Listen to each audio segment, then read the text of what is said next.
নমস্কার বন্ধুরা, আবার এসে গেছি সমাধান জ্যোতিষ চ্যানেলের পক্ষ থেকে নতুন একটি বিষয় নিয়ে।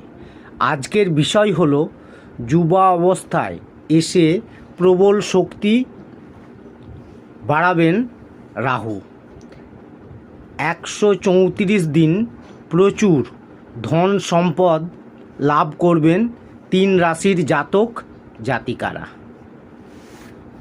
বিস্তারিত আলোচনা করব। তার আগে বলি, আমার চ্যানেলে নতুন যারা দেখছেন সাবস্ক্রাইব করে ফেলুন এবং পাশে থাকা বেলটি বাজিয়ে দেবেন, কারণ আগামী দিনে এই রকম ধরনের নতুন নতুন তথ্য আপনাদের কাছে খুব সহজেই পৌঁছে যাবে।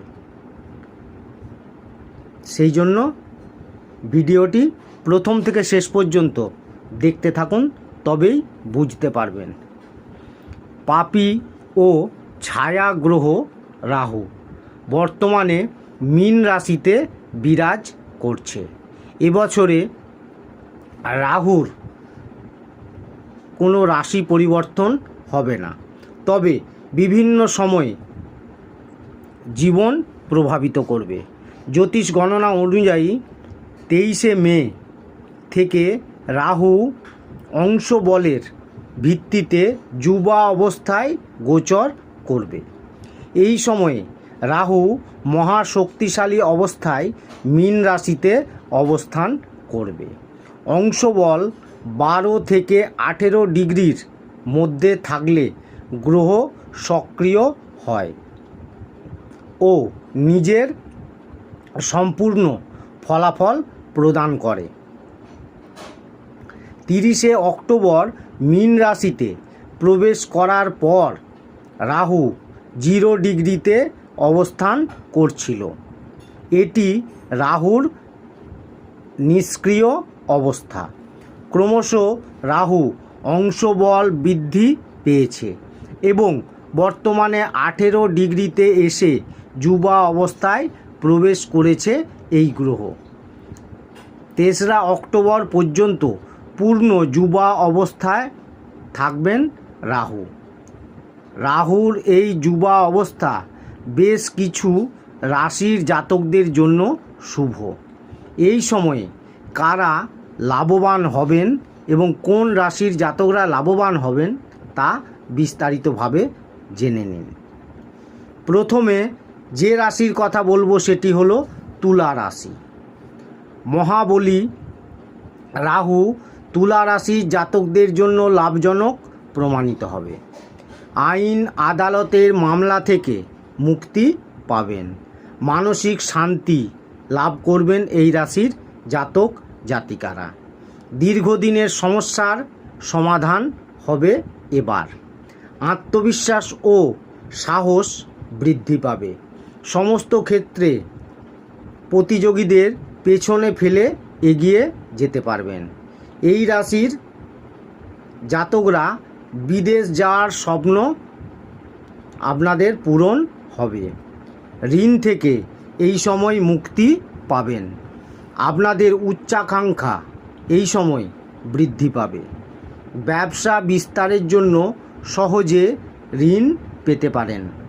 সহজে সমস্ত চ্যালেঞ্জ অতিক্রম করে নিতে পারবেন এই রাশির জাতক জাতিকারা। চাকরিজীবী জাতকরা এই সময় লাভান্বিত হবেন। কেরিয়ারে ওঠাপড়া থাকলেও তা থেকে মুক্তি পাবেন এই সময়। বরিষ্ঠ আধিকারিক ও সহকর্মীদের সঙ্গে কোনো মতভেদ থাকলে তা এবার সমাপ্ত হয়ে যাবে এবং তাদের সহযোগিতাও লাভ করবেন।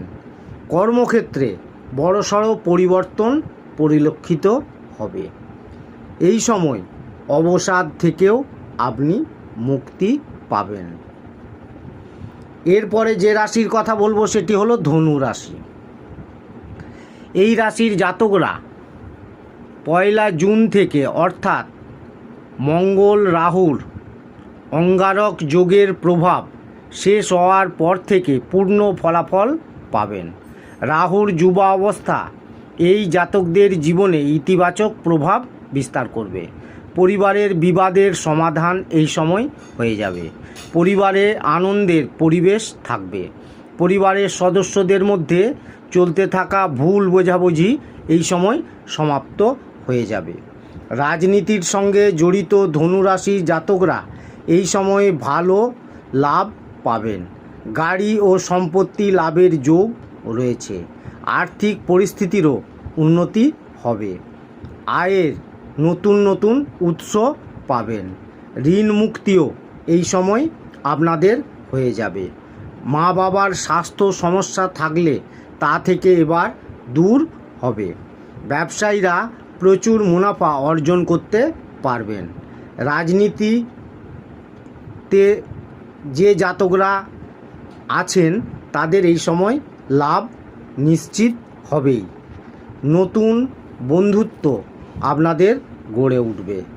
এই সময় সমাজে মান সম্মান বৃদ্ধি পাবে। এরপরে যে রাশির কথা বলবো সেটি হলো কুম্ভ রাশি। যুবা অবস্থায় এসে রাহু কুম্ভ রাশির জাতকদের পূর্ণ ফলাফল প্রদান করবে। ধনস্থানে রাহু বিচরণ করবে। তবে মীন রাশিতে বর্তমানে মঙ্গল অবস্থান করায় অঙ্গারক যোগ তৈরি হয়েছে, যার ফলে পূর্ণরূপে শুভ ফলাফল লাভ করতে পারেননি এই রাশির জাতকরা। কিন্তু 1 জুনের পর থেকে দুর্দান্ত লাভ অর্জন করতে পারবেন কুম্ভ রাশির জাতক জাতিকারা। শক্তিশালী রাহুর প্রভাবে আর্থিক সমস্যা থেকে মুক্তি পাবেন এই রাশির জাতকরা। আকস্মিক ধন লাভ হতে পারে এই সময়। এর পাশাপাশি ঋণ থেকেও মুক্তি পাবেন। আয়ের নতুন নতুন উৎস তৈরি হবে। রাহু যুব অবস্থায় আসায় কুম্ভ রাশির জাতকদের চাতুর্য বৃদ্ধি পাবে, যার ফলে আপনাদের অর্থ সঞ্চয় হবে। এছাড়াও আটকে থাকা কাজ ও বিভিন্ন ধার দিয়ে টাকা ও ফেরত পাননি সেগুলি এই সময় ফেরত পেয়ে যাবেন। শেয়ার মার্কেট, স্টক মার্কেটে অর্থ লগ্নি করতে পারেন। পারিবারিক বিবাদের সমাধান হবে। পরিবারের সুখ শান্তি বজায় থাকবে। রাহু ষষ্ঠ দৃষ্টির প্রভাবে স্বাস্থ্য উন্নতি হবে কুম্ভ রাশির জাতকদের। দীর্ঘদিনের অসুস্থতা থেকে এই সময় আপনি মুক্তি পাবেন। তাহলে বন্ধুরা, এই রকম ধরনের নতুন নতুন তথ্য জানতে আমার চ্যানেলটি সাবস্ক্রাইব করুন এবং শেষে একটি লাইক করে দেবেন। সকলেই খুব ভালো থাকবেন।